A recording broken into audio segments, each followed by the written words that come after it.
Kind of stuff happens, the call goes to Nick Wadhams, and we thank you for joining, as always, sir. With us here on Bloomberg, it's Balance of Power. I'm Joe Matthew in Washington as we turn our attention to the campaign trail and an important piece of writing that I want you to see on the terminal and online.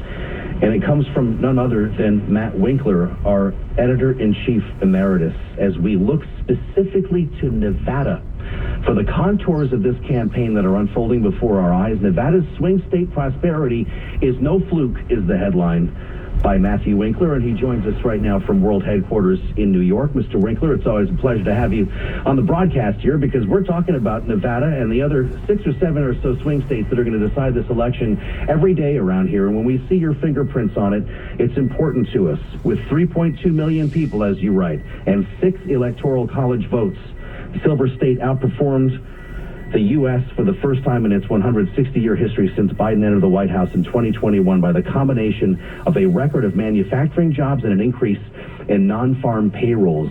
If the economy lifts all boats, is Joe Biden on one of them? It sure looks that way. And the best way to say that is that Nevada is the true economic bellwether in terms of performance. It's outperforming the U.S. economy through a combination of manufacturing job creation, record 69,600, and a 22% increase in non-farm payrolls since Biden took office.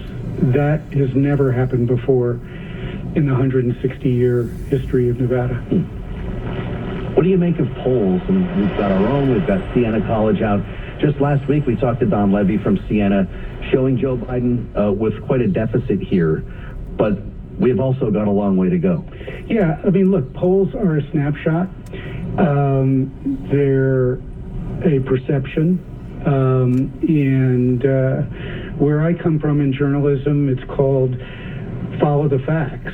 And, you know, what do people do? What has happened to their lives? And if anyone did any reporting of what's happened to people's lives in the past 3.5 years, they would see that Nevada has, you know, not only outperformed the rest of the U.S., but people's lives in Nevada are better. By the way, the very same poll that you quoted, when they asked those very same people, how are you doing?